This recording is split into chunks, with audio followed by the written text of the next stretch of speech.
The room was too loud, too bright, too happy. It felt like a place I did not belong anymore.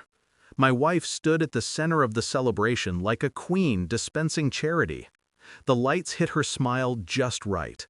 Everyone was clapping, whistling, raising glasses. And then she said it, like it was a small thing, like it didn't change the gravity of my life. "I gave your trust fund to my sister. She deserves a real wedding." No apology, no hesitation. She said it with pride, as if I was the fool who needed to learn generosity. People laughed like it was a joke, like she was being cute, like marriage was an entitlement she could treat like currency. I didn't say a word. I just looked at her. That moment divided my life. Everything before it, silence. Everything after, purpose. I stood up from the table slowly, the noise fading beneath the weight of my realization. She watched me, expecting anger, begging for it. But rage is loud. I was quiet. And then I reached for my phone. Should I tell them what I do for a living? Her smile cracked. Eyes widened. The applause died like someone cut the power. Because she knew. She knew the secret she was always afraid I would reveal. Not who I was, but what I was capable of. That silence didn't end there. It followed me into the next morning, and into the phone call from my daughter-in-law. "If you want to join Thanksgiving, come wash the dishes." Not a request, a command. I didn't shout, I didn't argue. I replied with one word: enjoy. Then I sent her the photos of my villa in Switzerland. The phone rang 71 times. I didn't answer. I didn't need to. Because by then, I already knew the truth. They never respected me. They only wanted what I could give. And I was done. The betrayal didn't happen in a day. It grew quietly. It showed in small dismissals, late nights, secret messages she wouldn't let me see. She became cruel in subtle ways, always framed as a joke, always disguised as love. "You don't need to know everything.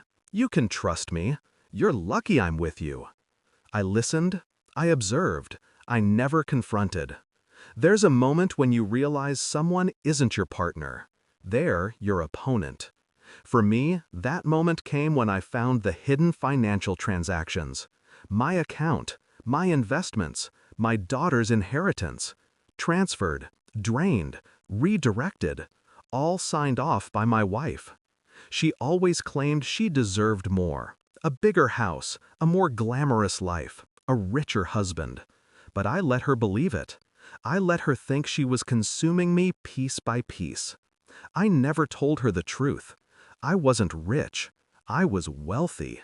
And not because of luck, because I built my life on one principle: never show your true hand until it matters. I started investigating quietly. Bank accounts, statements, phone calls made at strange hours.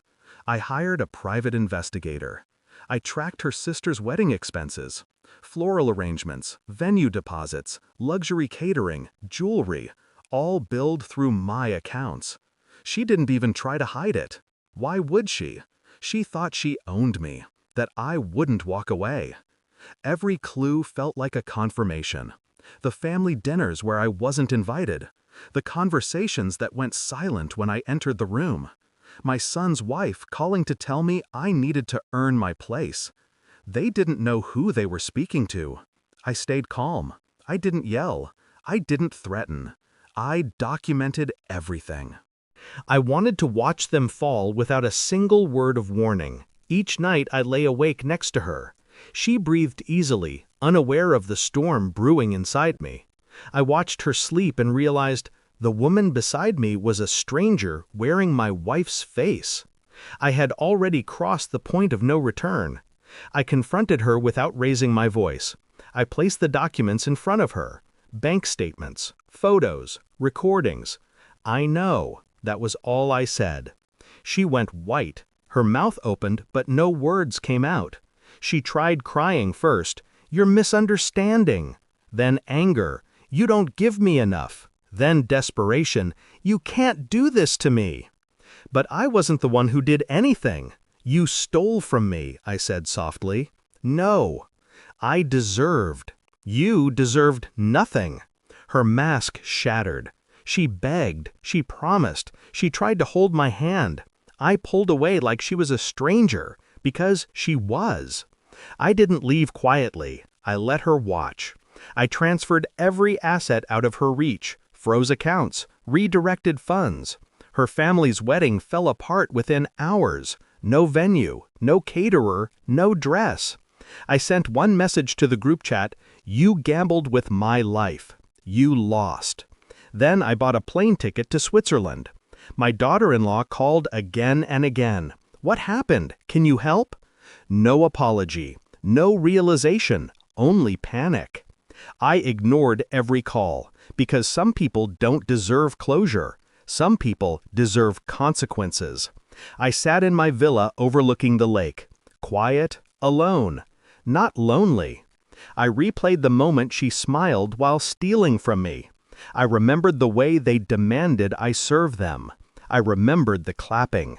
And I understood something. Betrayal isn't personal, it's opportunistic. But so is freedom. She lost me the moment she tried to own me.